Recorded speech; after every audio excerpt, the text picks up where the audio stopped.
Salut et bienvenue dans cette nouvelle vidéo. Aujourd'hui, nous allons parler de widget et de layout. Pour commencer, c'est quoi un widget? Un widget, c'est tout ce qui est visible à l'écran. Par exemple, un label ou texte, un bouton ou une case de texte, une image, etc. Chaque widget a ses propres caractéristiques. Par exemple, pour label, on a texte. Pour bouton, on peut avoir non seulement texte, mais aussi la largeur du bouton et les événements. Mais il y a des caractéristiques communes. Par exemple, pour chaque widget, il y a size, il y a les dimensions, et chaque widget a sa propre position. Chaque widget aussi, il y a sa largeur et en même temps, il y a la hauteur.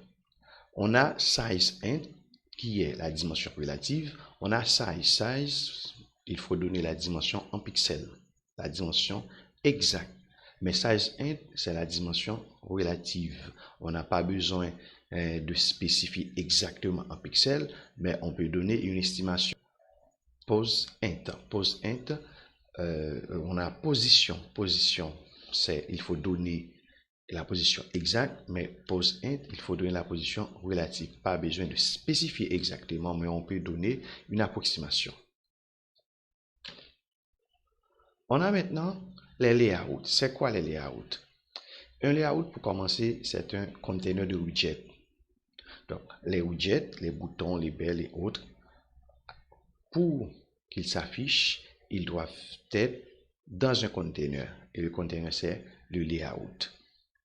Étant donné que les widgets doivent être dans un layout, donc les layouts définissent aussi comment les widgets doivent s'arranger. Pour commencer, on a Box Layout. Box Layout arrange les widgets soit horizontal ou vertical, donc de façon linéaire. On a Grid Layout. Grid Layout arrange les widgets en forme de grille, soit en ligne ou en colonne, ou en ligne et en colonne. On a Incher Layout. Incher Layout positionne les widgets de manière spécifique, soit à gauche, à droite, au milieu, ou encore au milieu en bas, ou au milieu en haut.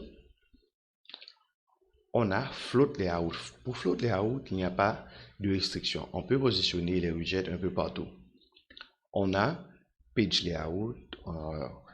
Dans Page Layout, les widgets se défilent comme les livres et comme les pages d'un livre. On a Scatter Layout. Scatter Layout, les widgets peuvent se déplacer sans animation prédéfinie. Donc, on peut déplacer une image, on peut faire pivoter l'image, on peut redimensionner l'image, alors que on n'a pas encore défini l'animation. On n'a pas fait des méthodes, on n'a pas fait de fonctions pour l'animation. Il y a aussi Stack Layout. Stack Layout arrange les widgets suivant un ordre donné. On peut dire, on peut arranger les widgets de gauche à droite et de haut en bas.